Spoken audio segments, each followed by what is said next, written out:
जयराम रमेश ने अब से कुछ देर पहले एक ट्वीट किया है। उन्होंने ये कहा बिहार में उनकी गठबंधन सरकार, अब संसद सत्र निर्धारित समय से छोटा करना पड़ा क्योंकि बिहार में उनकी गठबंधन सरकार जा रही है। उत्थान के बाद पतन तय होता है, ये कह रहे हैं जयराम रमेश। मार्च 2020 का ध्यान दिला रहे हैं। मध्य प्रदेश में कमलनाथ सरकार को गिराने के लिए मोदी सरकार ने कोविड-19 लॉकडाउन को आगे बढ़ा दिया था। अब संसद सत्र निर्धारित समय से छोटा कर रहे हैं क्योंकि बिहार में उनकी गठबंधन सरकार जा रही है। उत्थान के बाद पतन तय होता है। एक रिएक्शन सर आपका भी। देखिए, जिस तरह की पूरी परिस्थिति है, भाजपा के पाखंड का आज जो है किस तरह पर्दाफाश हो रहा है, ये दिख रहा है। एक बात के लिए तो मैं तारीफ करूंगा नीतीश जी का और साथ में आदरणीय लालू प्रसाद जी का कि भाजपा को बिहार में उन्होंने लोमड़ी बना दिया। वो लोमड़ी जो मुख्यमंत्री की कुर्सी लगातार प्रयास कर रही है, देख रही है, निहार रही है, लेकिन मिल नहीं पा रहा है। वही अब चीख कहीं ना कहीं झीक है जो दिख रही है इनके प्रवक्ताओं में। देखिएगा, आज से कल तक कितने लंबे लंबे नैतिकता की बात करेंगे। अरे भैया, मध्य प्रदेश में वो नैतिकता कहाँ चली जाती है आपकी? महाराष्ट्र में कहाँ चली गई वो नैतिकता? गोवा में कहाँ गई? कर्नाटका में कहाँ गई? जब आप खेल करते हैं तो सब ठीक है, आपके साथ जब खेला हो जाता है तो आपको दर्द होता है।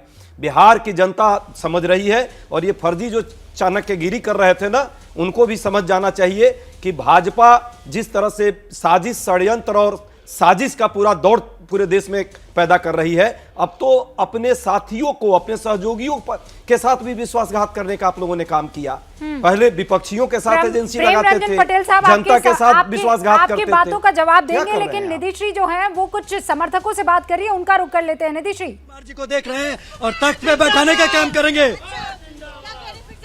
भविष्य के प्रधानमंत्री के रूप में नीतीश कुमार जी को हम लोग देखने का काम कर रहे हैं और भविष्य के मुख्यमंत्री हमारे तेजस्वी बाबू होंगे और नीतीश बाबू बैठाएंगे आने वाले समय में पूरा बिहार। हाँ, बात कीजिए निधि श्री, हम सुन रहे हैं किस तरीके से गदगद हो रहे हैं तमाम समर्थक, लेकिन यहाँ तो मामला मुख्यमंत्री और प्रधानमंत्री का है।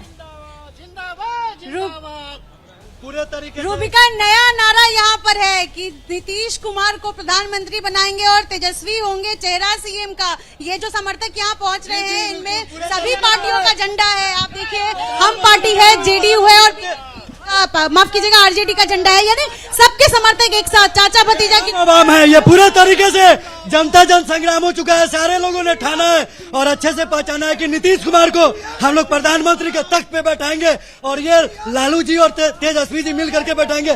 पूरा भारत हम लोग घूम करके और नीतीश कुमार को हिंदुस्तान के तख्त पे बैठाएंगे और मोदी को चूर चूर कर देंगे।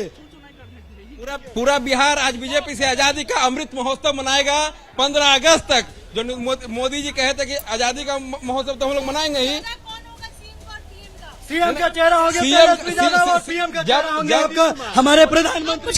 सीएम का चेहरा का चेहरा होंगे नीतीश कुमार 2024 के इलेक्शन में।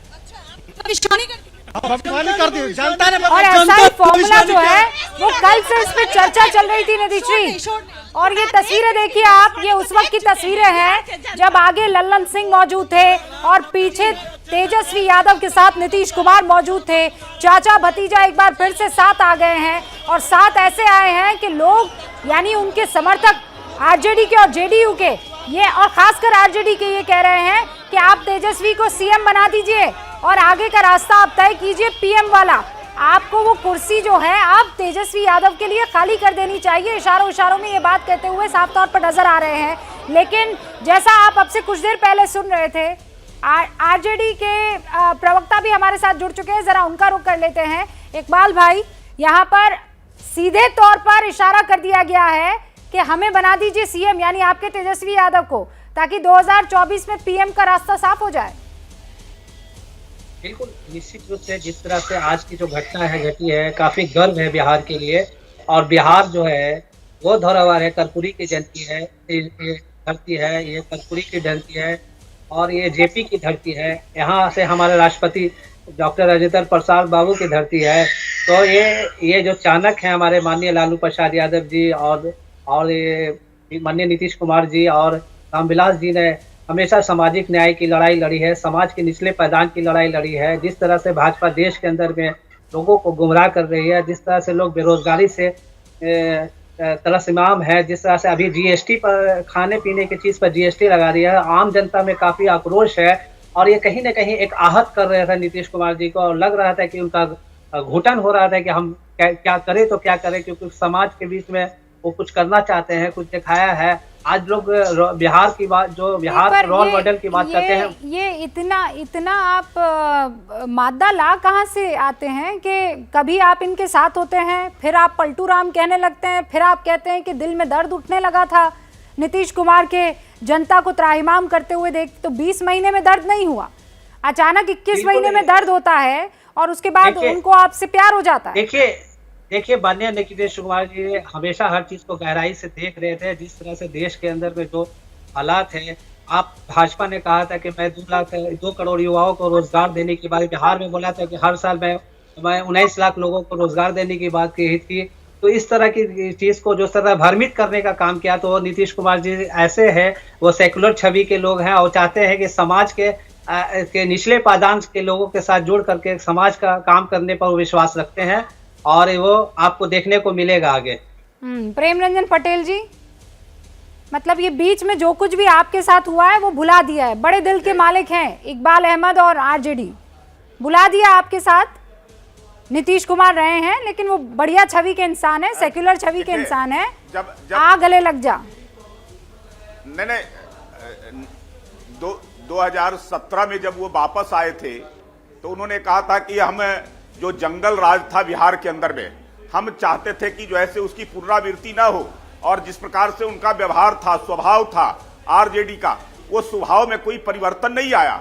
मैं जब साथ हुआ था तो लगा था कि उनमें कोई परिवर्तन, इतने दिन तक रहने के बावजूद, सत्ता से बाहर रहने के बावजूद जो ऐसे उनमें परिवर्तन आ जाएगा। और जब जंगल राज का जो ऐसे पदार्पण फिर से शुरू हो गया तो नीतीश कुमार जी वहां से छोड़ करके आए। उन्होंने कहा कि बिहार की जनता का भरोसा हमारे ऊपर है, हम जंगल राज बिहार के अंदर में नहीं आने देंगे, बिहार के विकास को बाधित नहीं होने देंगे, इसलिए हम एनडीए के साथ आए हैं। और आज फिर जो है से वो जब चले गए तो फिर जंगल राज का प्रेम जी क्यों गए, पदार्पण हो गया। नीतीश कुमार आपका साथ छोड़कर क्यों गए? जनता के साथ धोखा तो नीतीश कुमार जी कर रहे हैं, बताइए ना क्यों गए प्रेम जी? जो है वो मेरे सवाल का जवाब दीजिए, नीतीश कुमार ने आपका साथ क्यों छोड़ा? अब ये साथ वो तो खुद बताएंगे, हमने तो नहीं छोड़ा है। हमने जितना सम्मान देना हो सम्मान दिए हैं। हमने नीतीश कुमार को नीतीश कुमार बनाया है। नीतीश कुमार को 1996 में अटल बिहारी वाजपेयी की सरकार थी, अगर 13 दिनों की सरकार बनती है तो उसमें भी मंत्री बनाते हैं। उसके बाद जब सरकार 6 वर्षों तक रहती है, उस सरकार में भी लगातार हमने मंत्री बनाने का काम किया है। 2000 में भी प्रेम साहब कह रहे हैं हमने उतनी किसी ने इज्जत नहीं दी है, पर आपने हर बार उनके पीठ पर छुरा भोंका है। साथ मिलकर के प्रेम जी जवाब लेने दीजिए। राजीव जी, एक ऐसे व्यक्ति की अब मैं चर्चा करूंगा कि खुद पेड़ पर बैठा हो और पेड़ की जड़ों पर वो प्रहार कर रहा हो कुल्हाड़ी से। जिस सरकार में भारतीय जनता पार्टी के 2 उप मुख्यमंत्री हैं, मंत्रियों की संख्या जनता दल यूनाइटेड से ज्यादा है, और वैसी परिस्थिति में अगर लगातार पार्टी के अध्यक्ष की ओर से फेसबुक पोस्ट और प्रेस कॉन्फ्रेंसेज में राज्य सरकार पर सवाल खड़े किए जाए, आप क्या कहेंगे इसको? मंत्री परिषद के अनेक सदस्य अपने आचरण से और जिस तरह के विवादों को अपने बयानों के जरिए वो जन्म देते थे, कैबिनेट की जो सामूहिक जिम्मेदारी और ये जो एक परिकल्पना है, उससे कई बार वो इतर आचरण करते दिखते थे। लगातार ऐसे मुद्दों पर टकराव की स्थिति होती थी, जहां कभी नेशनल एजेंडा ऑन गवर्नेंस जैसा एक अरेंजमेंट था अटल जी के समय में, जब एक दूसरे के असहमति का हम सम्मान करते थे। इस दौर में अगर आप भारतीय जनता पार्टी के साथ, उनके विचारों के साथ खड़े नहीं हैं, तो फिर आप केवल गठबंधन के खिलाफ नहीं है, आप देश के खिलाफ हो जाइएगा। तो मुझे ऐसा लगता है इस तरह के अहंकार और इस तरह के दम और ऐसे अधिनायकवादी तेवर से गठबंधन तो चला पाना मुश्किल है। आपको प्रचंड तो इतने टाइम तक आपने क्यों घुटन बर्दाश्त की, क्या वजह थी, और अचानक आप क्यों साथ छोड़कर चले गए? कई प्रश्नों पर आप लगातार अगर आप देख रही हो तो कहीं ना कहीं आर्थिक नीतियों को लेकर के, जो अग्निवीर योजनाओं को लेकर, अग्निपथ योजना को लेकर के कई ऐसे मसले हैं, मैं उन पर बहुत ज्यादा उस पर आपका समय नहीं लूंगा, जहां हमारी असहमति स्पष्ट तौर पर दिखती थी। आप देख रही हैं, अभी ताजा उदाहरण है कि जिस तरह से आप ये जनसंख्या आधारित गणना को लेकर काफी आरंभिक चरण के टकराव के बाद बिहार में उसको विधानमंडल ने पारित किया, तो ये कमोबेश टकराव अनावश्यक बढ़ता जा रहा था और लगातार मुख्यमंत्री नीतीश कुमार जी की छवि को कमजोर करने की कोशिश की जा रही थी, पार्टी को कमजोर करने की कोशिश की जा रही थी। और इसके बाद इतना कहने के बाद आप अहम मुद्दे पर आए हैं कि नीतीश कुमार को इस बात का डर सता रहा था कि पार्टी टूट जाएगी, तोड़ने की कोशिश बीजेपी की तरफ से हो रही है और नीतीश कुमार पर पर्सनल अटैक हो रहे हैं।